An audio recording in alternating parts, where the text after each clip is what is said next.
a novel of historical fiction. And for the history part of the historical fiction, you've got to do all this research and learn all these facts and read books and consult experts, all of which I've done. And you have to come to Rome, which is where we are, and see what it's actually like. But for the fiction part, that comes from up here and from down here.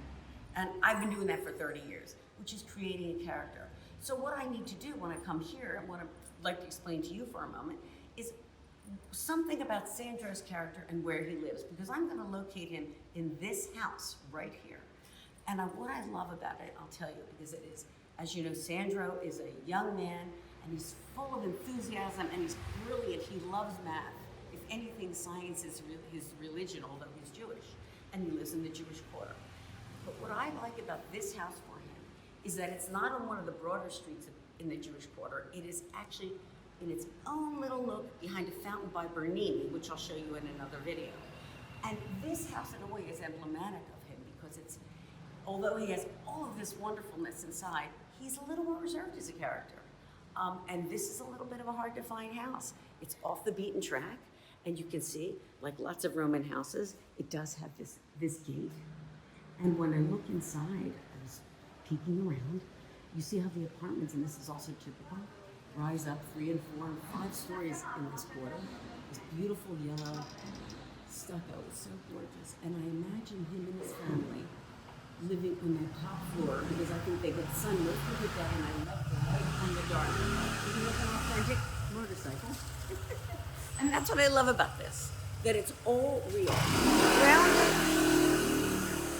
Grounded in realism, stuff happens. It's just like in a novel. Things are happening, there's plot twists, and that's what I love about this book. That I want it to be grounded in these characters, in reality, in history, and in life. Well, thank you so much for being here. I really appreciate it. I hope you liked my little In Rome video. I know the sound was a little wonky, and of course, I had to talk soft because I was trying to be classy, since I was basically trespassing at this nice house. And I also had the motorcycle, but that gave you the Italian flavor, which is what I'm usually bringing, especially on these fun nights. Thank you so much for being here. I love being able to talk to you about Eternal and sort of the behind the book part. And if you remember, this is a love story set against the backdrop of fascist Italy. And it's about 3 best friends. A girl, Elisabetta, is the main character. And last week we talked about Marco, who's kind of the sexy cyclist with a secret. And this week we're talking about Sandro. That's who I was mentioning in that video. And the cool thing about Sandro is, because both of these guys are really great guys, they are worthy of her. And they're all friends together. So they have to be really great characters. And when you think about how you make a character, you don't just describe him, because that would be kind of lame. I'm supposed to be better than that. I kind of think I am. So you basically show him doing things, and readers are so smart, they pick it up. But one little trick I used, and this is the behind the book insider part, is one little trick I used with Sandro is to give him a hero. Sandro has a great father and a great family life. And he is prone to admiring, well, there's one person he admires in particular. And the person that Sandro admires is a real life person. Let me explain this to you. Here is a picture of the guy. This isn't Sandro. This is the guy he admires. His name is Tullio Levi-Civita. That's probably terrible Italian. But he was called the Einstein of Italy. And this is a picture of him. He was very short-statured. He was very mild-mannered. He was extremely modest, but he was a genius. He invented something called tensor calculus. Now, don't ask me what that is. I just know it's a really big deal, and that's why they called him the Einstein of Italy. And the cool story about Tullio Levi-Civita, and this is a little behind the book, and why Sandro likes him so much, is that Tullio Levi-Civita famously wrote to Einstein himself, because Einstein published a paper called the Antwerp paper, and it had all this mathematical stuff in it.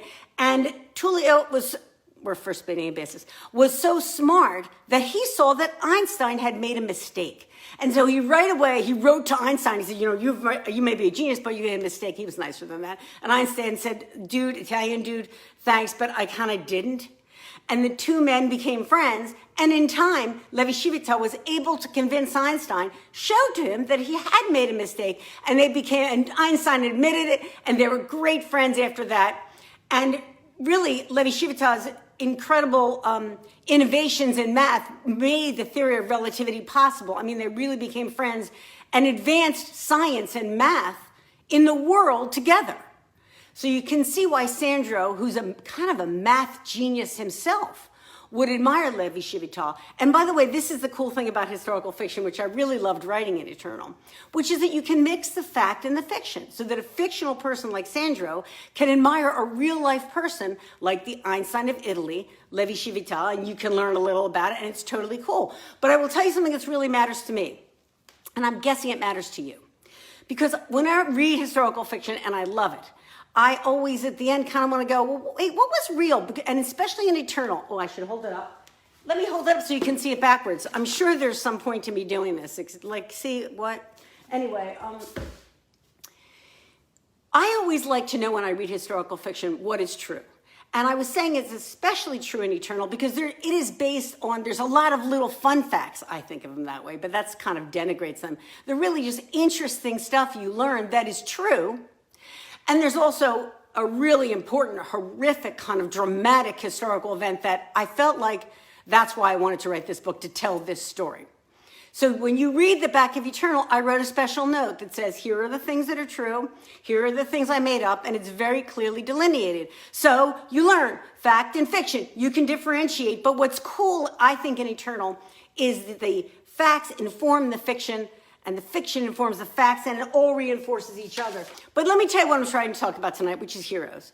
Because I gave Sandro that hero, as I say, because it tells you about Sandro. He admires Levi-Shivita, not only for his brilliance, but a little bit for his pluck, for his willingness, even though he was about like 4'11", my mother's height actually, to stand up to a genius like Einstein and say, I think you made a mistake, sir.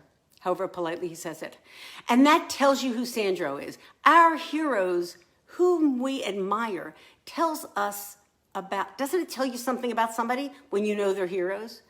So that's true of characters, and that's true of ourselves. And when there's a lot of heroes in this book, first false ones and true ones.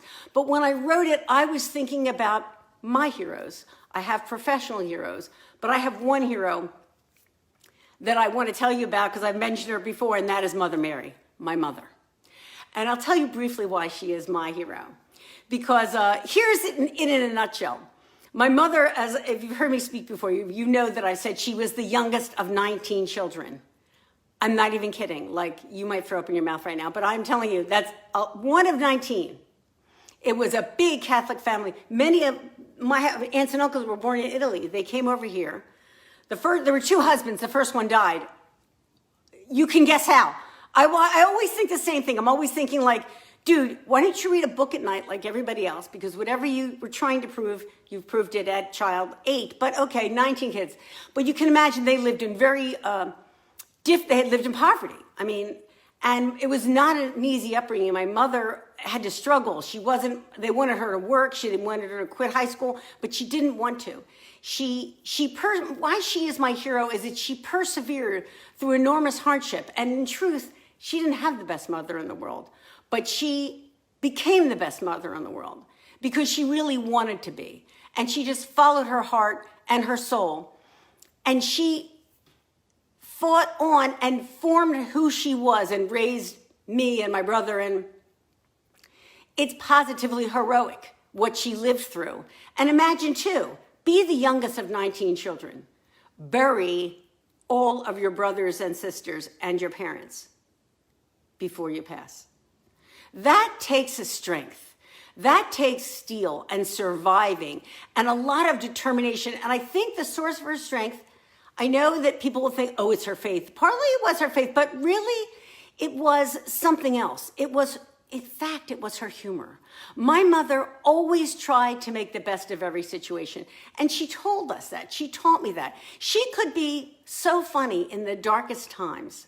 And I really admire that about her. And I'll tell you a quick story about that too. Here's a picture of her. She passed away in I think it was 2014. Here's my little mommy, Mary Scottolini. She was wearing a white lab coat. Don't ask why. That's part of the lore. She always wore lab coats. She was not a doctor. She just liked lab coats. She said because they had pockets for her cigarettes and her cell phone. There's my beautiful daughter, Francesca, now a novelist, read Ghosts of Harvard. And there's me with my roots need doing. So what else is new? That's us. And we were just super tight, but she always had so much warmth and humor. So sadly, she did get congestive heart problems and cancer. And when it was time for her to pass, she was in my house. And we had her here in hospice. And Francesca was here with her, and my brother Frank was here, and we were all around her for weeks. And we loved her very much. And however, we were very upset. We tried to be brave. You know who kept on keeping on? My mother. My mother people came to visit her. She would entertain them. She just kept that humor and everything in her darkest. The woman's in hospice making jokes. And I'll show you one that she made.